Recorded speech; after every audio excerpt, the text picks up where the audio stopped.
For these, I just want to simplify each. For this one, there's two things I can simplify. The c to the first is really just a 1. And when I multiply things by 1, I don't need to write it. The 5 and the b to the third are fine the way they are. But then the a to the negative second, it's a negative exponent. I send it to the denominator and make it a positive exponent. That's it. And number 28 is just a division problem, so I'm going to subtract the exponents. So that's going to give me an x to the third, negative 2 minus a negative 5, and then a y to the negative second. Again, this one has an exponent of 1. And now I have to take care of those negative exponents. X to the third stays where it is, the y to the negative second. I send it to the denominator and make it a positive exponent. In number 29, again, it's division. It doesn't matter that there's parentheses around this. I subtract the exponents. That's going to be an x to the fifth and a y to the negative fourth. And now, once again, I take care of the negative exponents. I'm going to send that y to the negative fourth to the denominator and make it a y to the positive fourth. And that's it. In this one, anytime we have more than one thing happening, I would recommend following order of operations. So here, I'm going to follow order of operations by starting inside the parentheses.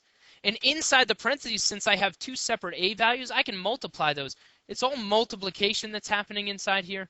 I'm multiplying these things. So I can multiply the a to the fifth and the a to the negative third to give me an a to the second. The b doesn't have anybody to play with, so I'm just going to leave it as a b to the negative second. And now I'm going to raise this whole thing to the negative third power. When I raise it to a power, I multiply the exponents. So it's a to the negative sixth, and then b to the positive sixth. And now I'm going to take care of those negative exponents. The a to the negative sixth, I'm going to send it to the denominator and make it a positive 6. And that's it. In number 31, there's a couple approaches I can take, but once again, I'm going to start inside parentheses. I'm following order of operations inside the parentheses. 20 divided by 4 is a 5. X to the fourth divided by x to the sixth, I subtract the exponents, x to the negative second. Now I'm going to take care of this exponent. I raise each thing. When I raise each of these to the negative second power, I multiply the exponents. That's like a 5 to the first power, so it becomes a 5 to the negative second, x to the fourth. And now I take care of these negative exponents, so it's going to be an x to the fourth over 5 to the positive second. I flip it to the other side of the fraction bar and make it a positive exponent. And now 5 to the second power is simply a 25. And that's it. In number 32, I have to raise each of these to the second power, so negative 3 to the second power is 9. And again, we don't change the way we deal with numbers, okay? I still raise a negative 3 to the second power the way they always have. But now I have x to the fifth raised to the second power. I multiply the exponents, which gives me an x to the 10th. Number 33, I'm going to do the same thing. I'm going to start inside the parentheses. 2 divided by 5 is just a 2/5. Okay, I'm going to leave it that way. X to the third divided by x to the negative second is going to be an x to the fifth. I subtract the exponents. Y to the first divided by y to the fifth is going to give me a y to the negative fourth. Now I'm going to deal with this negative exponent. So everything's going to get the negative exponent. So I'm going to have 2 to the negative third power over 5 to the negative third power. This is going to be an x to the negative 15th and a y to the positive 12th. Now I'm going to take care of those negative exponents, which means the 5 is going to come up here to the numerator and become a positive exponent. The 2 is going to get sent to the denominator. The x to the negative 15th is going to get sent to the denominator. And the y to the 12th is going to stay up in the numerator. And now I can simplify the numbers that I have left. 5 to the third power is a 125. 2 to the third power is an 8. And that's it. In number 34, I'm just going to take this easy one step at a time. In the numerator, all I have is multiplication. So I'm going to multiply. That's a negative 30. M to the negative second, N to the seventh. Okay, and I can't really do anything with those because they don't have a common base, so I leave them the way they are. In the denominator, I have two things happening. I have multiplication, and I have something be raised to a power. I'm going to take this guy right here. The exponent is what I need to do first, the negative mn raised to the fifth power. I'm going to do that first. And keep in mind that each of these has an exponent of 1.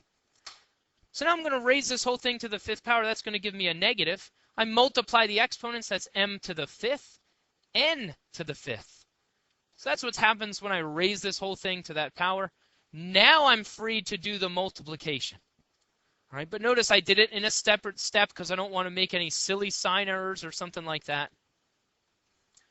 Numerator stays the way it is. And now I'm going to multiply in the denominator. That gives me a negative 2, m to the third, n to the 12th.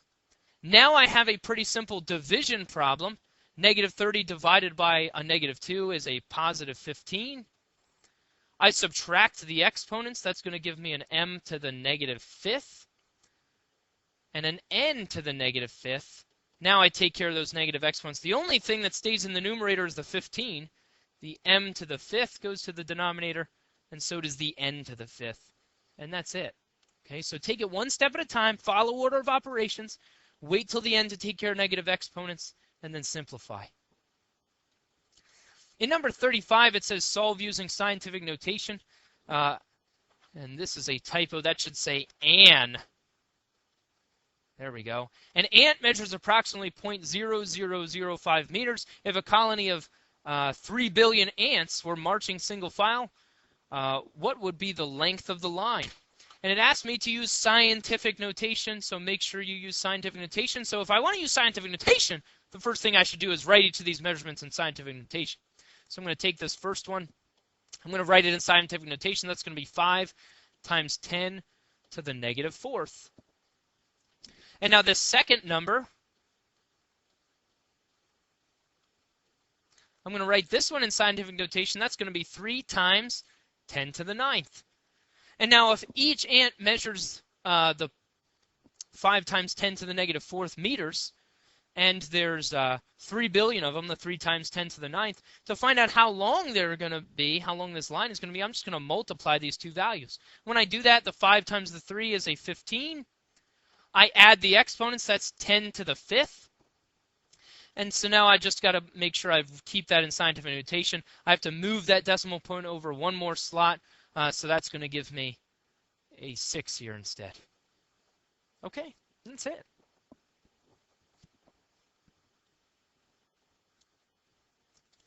In number 36, it says the area of a triangle is 24x to the 4th, y to the 6th. The base of the triangle is 6x, y to the 4th. What is the height of the triangle? And for that, we first need to know the formula for a triangle. Area equals 1/2 the base times the height, or base times height divided by 2. It's a little bit easier to think about. So I'm just going to plug in what I know. I know that the area is 24x to the 4th, y to the 6th.